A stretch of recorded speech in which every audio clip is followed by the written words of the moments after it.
Abo, tando swai da sum piro, swai da sum chathoge. Nungsana maron nama sabane, manungdaga sangaroida. Karino ne? Pung mapan makai tarakansidda hojikta laisibo.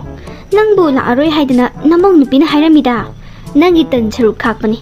Namau nupina chathokre. Nang laaroi haidana ne, aisu dum pithokhraba. Karino haisibo. Abo, yaroi. Aigi tan pidaba sunga yaroi go. Tangi paisaga do ngarang pithomi natro. Aduga tan leitre kainaga. Yaroi koidi hojik haurakera hauroira. Tan pidaba sunga yaroi. Aigi imau nupi sinthi biduna hairaga abonga thajari dubu kaigino. Aidi tan satana di sunga ne halaroi. Karai dagi tan no ne ainu hojik haudoisibo. Yam leidana tolaga hauni sunate. Ibema hayenga talau. Aine nangi soidanaba phajana kha amage kaidorage. Namau nupina haibadudane aisu lakta laoi duboi ningdana hek pithorene. Hayenga talau. Aine nangi tan sarukto phajana kha amage. Ngasigidine tan hauba do upai leidong mandre. Kaya do sitriba mino yengone. Aina tan jani na paisa ka pithoktana thawoina khaan le duga aibu la aroi hairaga mara chathokba ngami baneba. Masigi nupisa yam phataba nupini ko. Masi ngangnaba ngamoidori masi. Namau nupi thabaduna haibadadi aikhoi mado makhong amuk hamdaraba khangde letin manungdagi tholok hodri tholakadaba mande kuire aina ngairise. Sumaina pau tambaduda lakta la aroi da boiningdana ne aisu tan do hek pithokhibani. Ibema saunu ko hayengdi soidanaba ne nangi hana kha amagi. Abo aisa yamni sauningabani. Saubidrabni yamna. Phare hayengdo soidabida tan kha amgadabani. Ani ama hengala kha amgadaba tan taru kha amgadabani. Phare aisa lage khindouda dong sauningkhreida ko. Ibungo pharak tagadaba mali. Noina ganja bora hobiyo harido aigi sidadi yaroine. Kanagumana khangkhradi aigi customer myam ma magaduribani ne. Moigi hotel je asumaina Nisha pasa hobani khotpani na hai khradi ai chopuidro. Aigi mi mangini. Atopadi yengo atopada. Os kaka aduain to binu ba. Akhoi bu mitop ki type to. Nungtigi kaka hotel se changaga adum sari dubu. Atopa nati no hairogo sibu kanada mu hairodoino yumda pusalaga hauba yabasu nati kaka ngasi takneba ngasi sibarti gi mayam sum nuai boina sa sin hainabneba kaka please amta hobiyo ba hai mi na khangkhradi kamai tawdoino ha aibu mayam mangga sophan gi haibro os kaka kanana khangdoino kanja bora hobobo manam wang namni sunati ai swai da lagi mi lakpra yengiba kaima khangoi ba kaka aina hojik haise sina aroi boy jerage matung manau ne sungai haijar kaka please amta hobiyo ba ibo noya tok thorak pasima chopham da hek leiradana pare aine hauba hotaba thuna horoke mata ngai ko mi na khangkhraga aibu ondo panide as kaka yam nungai le adudi asigi sakuri sida phamaga ingaige mi su sum yengeba kaka phasna hobiro ko Aigi imong nupi thabaje masi thuna tanthokdaba yaroidori mana igi punsi sidane adom yetna le yengune aina tan jana bani haidana paisa ga pithomi neba aduga mana barbab ka chalaga chathoradana kaya da phattiriba nupi no ba uksina maron nama lam khalakpane ngasi gine khanau sida ising marik ama phau tadriba hotel singju thong loi lonakre pung tara tasle khrai digi tanno aina hanga ibo hotel mayam se loinamak loikre ngakta khrai digi tanno ain hoji sadoise khuidaw yam sauni daidi masi bumbaje thaba haibi maha papi do mana tholi bangaktane manam sidia khrai dagi bora manam no paire isna sak sabi matam yora abanina saka sana naba hoba soina oirangani o adagi se oiramane ta ito sa oiramane ne mai gidi tandi hodabani sa sulola moine as aibu bora oina sara sirane hoide he kaimta sadana leidu sarapadi bora ra kaino khara sa salugi ta ito sa bora ahu bolai bro leiradi lupa kontra khatagi yombi uba ibima laini ngahak tang ngai ro ko tu ꯑꯗꯁꯨ ꯅꯨꯄꯥ ꯑꯃ ꯉꯥꯏꯔꯤꯁꯤꯅꯤ ꯀꯨꯏꯔꯣꯏꯗ ꯐꯠ ꯂꯥꯎꯅ ꯇꯧꯔꯒ ꯌꯣꯝꯃꯒ ꯑꯗꯨꯝ ꯄꯤꯔꯛꯑꯒꯦ ꯉꯥꯛꯇꯪ ꯉꯥꯏꯌꯣ 이해 ꯅꯪꯒꯤꯁꯤꯕꯨ ꯁꯤꯗ ꯆꯥꯗꯣꯏꯔꯣ ꯅꯠꯇ꯭ꯔꯒ ꯌꯣꯝꯕꯤꯌꯣ ꯍꯥꯏꯕ꯭ꯔꯣ ꯇꯥꯏꯗꯣꯆꯥ ꯑꯩ ꯀꯔꯤꯝ ꯆꯥꯔꯛꯇ꯭ꯔꯤ ꯉꯁꯤ ꯑꯌꯨꯛꯀꯤ ꯆꯥꯛꯀ ꯑꯣꯏꯅ ꯍꯦꯛꯇ ꯆꯥꯔꯨꯔꯒꯦ ꯑꯗꯨꯝ ꯌꯣꯝꯕꯤꯔꯛꯑꯣꯗ ꯑꯗꯣ ꯌꯥꯔꯗꯤ ꯇꯥꯏꯗꯣꯆꯥ ꯈꯤꯇꯪ ꯊꯨꯕꯤꯌꯣꯀꯣ ꯑꯩ ꯉꯥꯏꯕ ꯌꯥꯝ ꯇꯜꯂꯦꯕ ꯍꯣꯏꯗ ꯍꯣꯏꯗ ꯀꯩꯁꯨ ꯀꯨꯏꯔꯣꯏꯗ ꯅꯪꯒꯤ ꯍꯥꯟꯅ ꯌꯣꯝꯃꯒ ꯂꯣꯏꯔꯦꯗꯅ ꯑꯁꯤꯗ ꯉꯥꯛꯇꯪ ꯐꯝꯃꯣ ꯀꯨꯏꯔꯣꯏ ꯑꯁ ꯀꯀꯥ ꯏꯇꯣꯆꯥꯁꯦ ꯑꯣꯟꯊꯣꯛꯅ ꯀꯨꯏꯅ ꯍꯧꯈ꯭ꯔꯄꯣꯅꯦ ꯁꯠ ꯁꯠ ꯂꯣꯏꯁꯟꯒꯦ ꯍꯥꯏꯗꯦꯕ ꯑꯣ ꯇꯥꯏꯗꯣꯆꯥ ꯂꯣꯏꯗ꯭ꯔꯤꯕꯣ ꯐꯅꯌꯥꯝꯗꯤ ꯀꯨꯏꯔꯦꯍꯦ ꯑꯩꯅ ꯁꯤꯗ ꯂꯦꯞꯄꯒ ꯉꯥꯏꯔꯛꯏꯁꯦ ꯂꯣꯏꯗ꯭ꯔꯤꯕ ꯈꯪꯗꯦꯕ ꯀꯨꯏꯃꯟꯈ꯭ꯔꯦꯗ ꯑꯁ ꯈꯤꯇꯪ ꯊꯨꯕꯤꯌꯣ ꯍꯥꯏꯔꯒ ꯃꯤꯅꯤꯠ 10 ꯍꯦꯜꯂꯝꯃꯅꯤ ꯑꯩꯅ ꯁꯤꯗ ꯂꯦꯞꯄꯩꯁꯦ ꯑꯣ ꯇꯥꯏꯗꯣꯆꯥ ꯈꯤꯇꯪ ꯊꯨꯕꯤꯌꯣ ꯁꯦ 이베마 sida leire ꯑꯁ ꯕꯣꯔꯥ ꯍꯧꯔꯤꯀꯥꯟꯗꯨꯗꯅꯦ ꯒ꯭ꯌꯥꯁꯇꯣ ꯑꯃꯨꯛ ꯂꯣꯏꯊꯣꯛꯈꯤꯗꯅ ꯑꯃꯃꯨꯛ ꯁꯤꯟꯕ ꯑꯗꯨꯅꯅꯤꯀꯣ ꯁꯥꯎ ꯌꯥꯗꯦ ꯁꯦ ꯅꯪꯒꯤ ꯑꯗꯨ ꯂꯩꯔꯦ ꯇꯥꯏꯗꯣꯆꯥ ꯁꯥꯎꯗꯦꯗ ꯄꯩꯁꯥ ꯁꯤꯗ ꯂꯩꯔꯦꯀꯣ ꯇꯥꯏꯗꯣꯆꯥ ꯑꯗꯨ ꯑꯗꯥ ꯈꯪꯗꯦ ꯇꯥꯏꯗꯣꯆꯥꯒꯤ ꯕꯣꯔꯥꯒꯤ ꯃꯅꯝꯁꯤꯗꯤ ꯍꯥꯏ ꯀꯥꯟꯅꯗꯦꯍꯦ ꯆꯥꯗ꯭ꯔꯤꯉꯩꯗꯒꯤ ꯃꯍꯥꯎ ꯈꯪꯉꯦ ꯑꯗꯨꯅꯤ ꯇꯥꯏꯗꯣꯆꯥ ꯑꯗꯨꯗꯤ ꯑꯃꯨꯛ ꯆꯠꯂꯨꯈꯤꯒꯦ 이베마 hoina pangtha thagatpire kaka kuimankhreда karino aigi hana borado hobiyo hairga nupi ama laga proper pigirdubu kaigino aina ngasai dei ngaise pung ama helamani ba aigi hana ga hobidubu ninge dugo loide is imai bima loire dana ai loire as thenge habni kaka sasa thobiro kari amung loiragiba loire haiduna सी थोकनीजे आइना ngसाइना खंगबनेबा मसी पुनमकसे नंगना थोली ngapतनीने मसीदा थोलकपा अफफता पुनमकतो नंगना दाइता पुगदबने करिनो ममै मको अमता समनद्रे करिनो दाइता पुदोइसिना बोरा हो हनबगिसु दाइता पुनब्रो हे नंगी गंजा बोरादो होबा लोइबगा नाकनसिदा थंबने अदुगा हुजिकि लाकपा नुपीदना पुरगा चतख्रेने अश कमाइ तौदुइनो सिबो लोइ चोपनाबा तारेबसे अस फरक ताई है अने साइड गाइगे दुगा अस तौनी ककादीने नुपी उब यादबने नुपीनबु पोट लेब लाबा नुपी हाना तोम पीखिनेबा अदुगी हेबिटो लेबगिने बसी सोइनिसे अस अने साइड गाइरे दुगा अस नंगसु दुदी हाइनुदा सोइखिबनि कइदौरगे अस माथा ओंथोंना साख्रेदा करी कंप्लेन अमु लाक्दोइनो बसे इबुंगो नंग मतुंग मनाव लानु अइगिसदा को लानु माना सोइगे सोइरगो एंगोंदगा ताइनरदना लानु काइनगो हाउख्रे ngasiगी borasimu haubane imana pupudagi sajaraktri asuk hauba borasibu kaino haukre pukase pik dhale he kaino ꯑꯩꯈꯣꯏꯒꯤ ꯌꯨꯝꯁꯤꯅ ꯖꯦꯠ ꯄ꯭ꯂꯦꯟꯒꯤ ꯇꯥꯏꯞꯇ ꯃꯈꯥꯔꯣꯝꯗ ꯑꯃꯨꯛ ꯆꯦꯞ ꯑꯋꯥꯡꯂꯣꯝꯗ ꯑꯃꯨꯛ ꯆꯦꯞꯀ ꯇꯧꯔꯤꯁꯤꯅ ꯑꯩꯁꯦ ꯇꯨꯍꯟꯒꯦ ꯀꯥꯏꯅ ꯈꯜꯂꯤ ꯃꯥꯅꯦ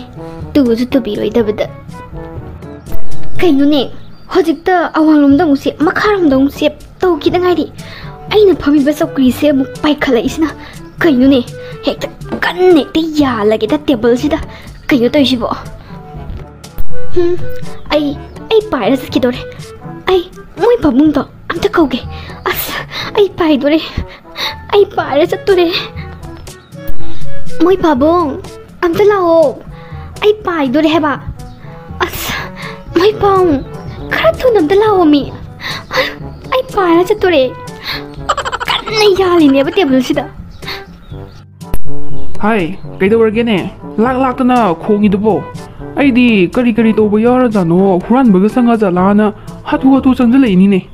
अदुगदि नंदी इरेंदना चौकीदगा फम्मगा लेरमदना कईदौरे हाइनो मोय पाऊ आई चौकरीजे पाइदोरे अमता फारो लाओ हाइबा आई पाइरा सख्रदिने नंग निंगम हौरेको खरा थुनाबा लाओ अमता फारो लाओ हाइबने हाय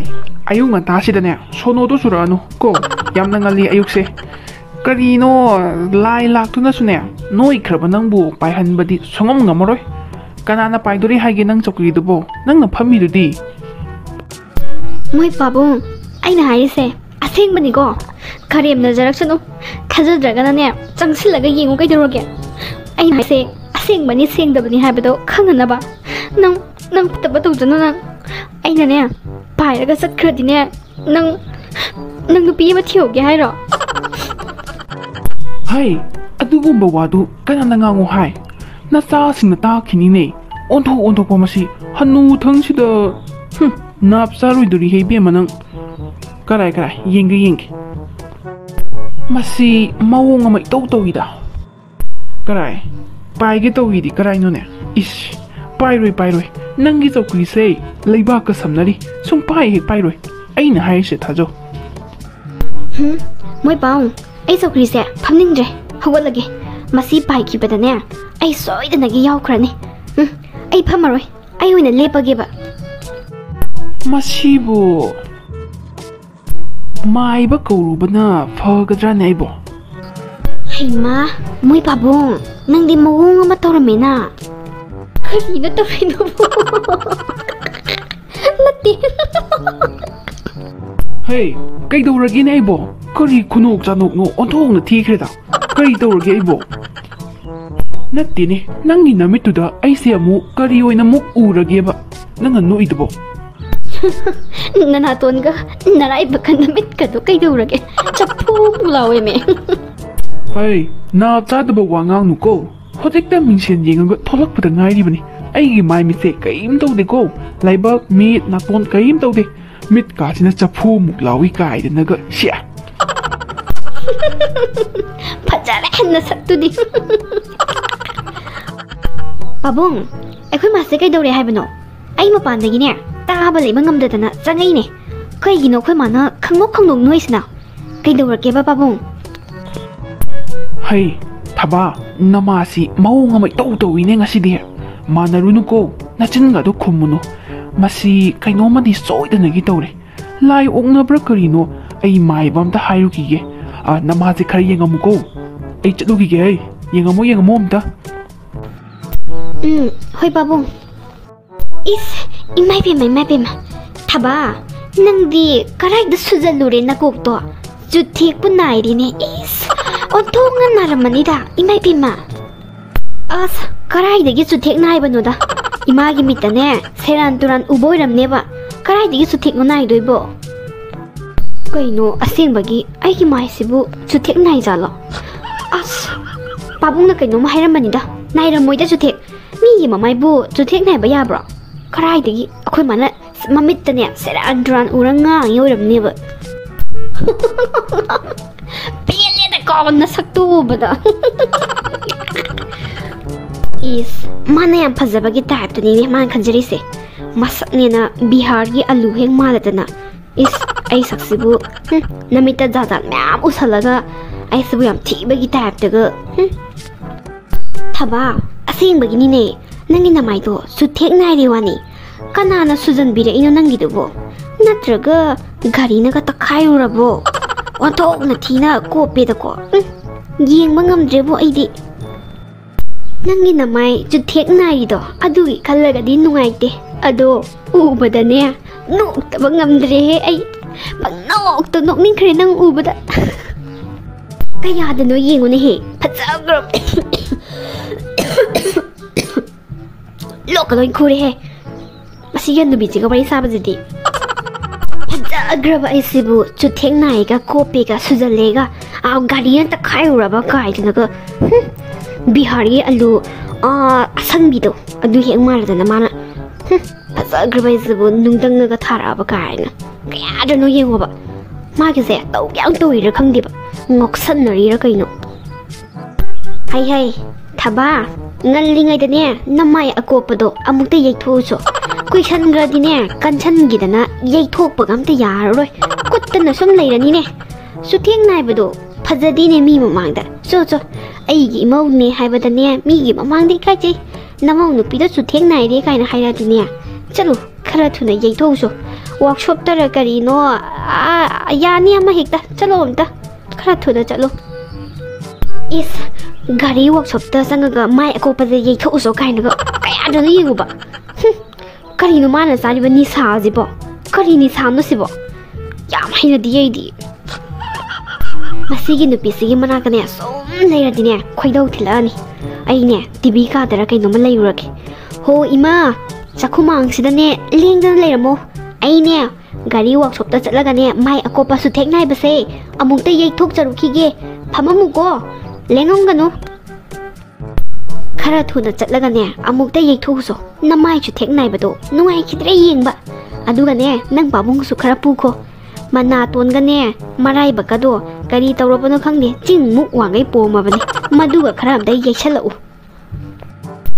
ꯏꯁ ꯑꯩꯈꯣꯏ ꯄꯥꯕꯨꯡꯗꯁꯨ ꯇꯧꯔꯕꯖꯥꯠꯅꯤ ꯃꯥꯒꯤꯁꯦ ꯍꯣꯏ ꯍꯣꯏ ꯏꯃꯥ ꯄꯥꯕꯨꯡ ꯏꯕꯥꯅꯤ ꯍꯧꯅꯔꯒꯅꯦ ꯋꯥꯛꯁꯣꯞꯇ ꯆꯠꯂꯒ ꯑꯝꯇ ꯌꯩꯁꯟꯕꯋꯣ ꯌꯩꯊꯣꯛꯄꯋꯣ ꯇꯧꯔꯨꯈꯤꯒꯦ ꯂꯦꯡꯗꯅ ꯐꯝꯃꯝꯃꯨꯀꯣ ꯆꯠꯂꯦ ꯐꯝꯃꯝꯃꯨꯀꯣ ꯂꯦꯡꯗꯕꯤꯗ ꯀꯔꯤ ꯂꯥꯏꯅꯣ ꯑꯩꯈꯣꯏ ꯃꯥꯅ ꯑꯣꯛꯅꯔꯤꯁꯤꯕꯣ ꯃꯊꯣꯡꯕꯨ ꯑꯣꯟꯊꯣꯛꯅ ꯆꯥꯈꯤꯗ꯭ꯔꯦ ꯋꯥꯅꯤ ꯀꯔꯤꯅꯣ ꯃꯤꯁꯤꯡꯁꯦ ꯆꯨꯝꯅ ꯑꯃꯠꯇ ꯎꯕ ꯉꯝꯗ꯭ꯔꯤꯁꯤꯕꯨ ꯀꯔꯝꯕ ꯂꯥꯏ ꯈꯨꯑꯣꯡꯅꯅꯣ ꯁꯤꯕꯣ ꯃꯊꯣꯡ ꯂꯩꯃ ꯆꯥꯗꯦꯍꯦ ꯑꯩ ꯃꯥꯏꯁꯤꯕꯨ ꯆꯨꯊꯦꯛ ꯅꯥꯏ ꯀꯔꯥꯏꯗ ꯌꯩꯁꯜꯂꯨꯔꯒꯦ ꯀꯔꯤ ꯃꯥꯅ ꯍꯥꯏꯕꯗꯨꯕꯨ ꯅꯪꯒꯤ ꯌꯩꯊꯣꯛꯄ ꯆꯠꯄꯗ ꯅꯄꯥꯕꯨꯡꯁꯨ ꯄꯨꯕꯤꯈꯣꯌꯦ ꯄꯥꯕꯨꯡꯒꯤꯅ ꯃꯅꯥꯇꯣꯟꯒ ꯃꯔꯥꯏꯕꯛꯀꯗꯣ ꯆꯤꯡꯃꯨꯛ ꯋꯥꯡꯕꯅꯦꯌꯦ ꯏꯁꯥꯒꯁꯦ ꯏꯇꯥꯎ ꯇꯥꯎꯔꯗꯅ ꯏꯔꯣꯏꯅꯤꯡꯉꯛꯑꯦ ꯊꯥ ꯂꯩꯕꯥꯛꯇꯒ ꯆꯠꯄ ꯀꯥꯗꯣ ꯅꯨꯡꯉꯥꯏꯔꯝꯅꯤꯕꯣ ꯍꯩꯁ ꯀꯔꯤꯅꯣ ꯑꯩꯈꯣꯏꯒꯤ ꯌꯨꯝꯁꯤꯗꯤ ꯋꯥꯡꯅ ꯄꯥꯏꯈꯠꯂꯛꯑꯦꯅ ꯁꯤꯗꯤ ꯃꯁꯥ ꯄꯥꯟꯕꯁꯨ ꯅꯠꯇꯦ ꯍꯦ ꯀꯔꯤꯅꯣ ꯏꯁꯥꯒꯁꯦ ꯀꯩꯅꯣꯅꯦ ꯇꯥꯎꯈꯠꯂꯛꯑꯦꯅꯦꯍꯦ ꯀꯔꯤꯅꯣ ꯄꯥꯏꯔꯦ ꯄꯥꯏꯔꯦ ꯑꯩ ꯄꯥꯏꯔꯦ ꯏꯁ ꯀꯔꯤꯅꯣ ꯃꯐꯝꯁꯤꯗꯤ ꯁꯤꯕꯨ ꯑꯩꯈꯣꯏꯒꯤ ꯂꯣꯛꯇꯥꯛ ꯂꯦꯛ ꯀꯥꯏꯅꯒ ꯍꯥꯏꯅꯕꯗꯨꯔꯣ ꯄꯥꯛꯈ꯭ꯔꯦꯗꯀꯣ ꯏꯄꯥꯛꯁꯤꯗꯤ ꯐꯖꯈ꯭ꯔꯦꯗ ꯏꯔꯣꯏꯅꯤꯡꯉꯛꯑꯦ ꯑꯩ ꯁꯨꯝ ꯏꯔꯣꯏꯅꯤꯡꯉꯛꯑꯦ ꯑꯗꯣ ꯁꯨꯝ ꯋꯥꯍꯪ ꯑꯃꯃꯨꯛ ꯍꯪꯅꯤꯡꯉꯛꯏꯌꯦ ꯂꯣꯛꯇꯥꯛꯁꯤꯗ ꯊꯣꯏꯕꯤꯗꯨ ꯉꯥ ꯐꯥꯕ ꯌꯥꯎꯋꯦꯅ ꯇꯥꯏ ꯋꯥꯔꯤꯗ ꯃꯥꯗꯨ ꯈꯨꯅꯤꯡꯒ ꯁꯨꯡꯀꯥꯏ ꯀꯥꯏꯔꯝꯃꯣꯏꯗ꯭ꯔꯥ ꯍꯥꯏꯕꯗꯤ ꯂꯣꯛꯇꯥꯛꯇ ꯀꯨꯝꯗꯅ ꯉꯥ ꯐꯥꯕ ꯃꯇꯝꯗ ꯂꯩꯈꯣꯝ ꯂꯩꯅꯥꯡ ꯃꯌꯥꯝ ꯑꯃꯗꯤ ꯄꯥꯏꯔꯤꯕꯅꯦꯕ ꯒꯦꯁꯂꯦꯟꯒ ꯊꯣꯡꯒꯗ꯭ꯔꯣ ꯃꯇꯝꯗꯨꯗ ꯂꯣꯁꯟꯒꯗ ꯊꯣꯛꯑꯝꯃꯣꯏ ꯍꯥꯏꯕ ꯑꯗꯣ ꯈꯨꯅꯤꯡ ꯀꯥꯏꯕ꯭ꯔꯥ ꯀꯥꯏꯗꯕ꯭ꯔꯥ ꯑꯗꯨ ꯍꯪꯅꯤꯡꯈ꯭ꯔꯦꯗ ꯁ꯭ꯋꯥꯏꯁꯤꯕꯨ ꯑꯈꯪꯕ ꯃꯤꯒ ꯌꯥꯎꯔꯝꯒꯗ꯭ꯔꯥ ꯑꯣꯟꯊꯣꯛꯅ ꯈꯪꯅꯤꯡꯉꯛꯈ꯭ꯔꯦꯗ ꯐꯖꯩꯌꯦꯗꯤ ꯍꯥꯏ ꯃꯈꯣꯏꯒꯤ ꯊꯣꯏꯕꯤꯗꯣ ꯈꯨꯅꯤꯡ ꯁꯣꯏꯅ ꯀꯥꯏꯔꯝꯅꯤꯅꯦ ꯂꯣꯁꯟꯒ ꯂꯩꯕꯖꯥ ꯅꯠꯇꯦꯕ ꯃꯇꯝꯗꯨꯗ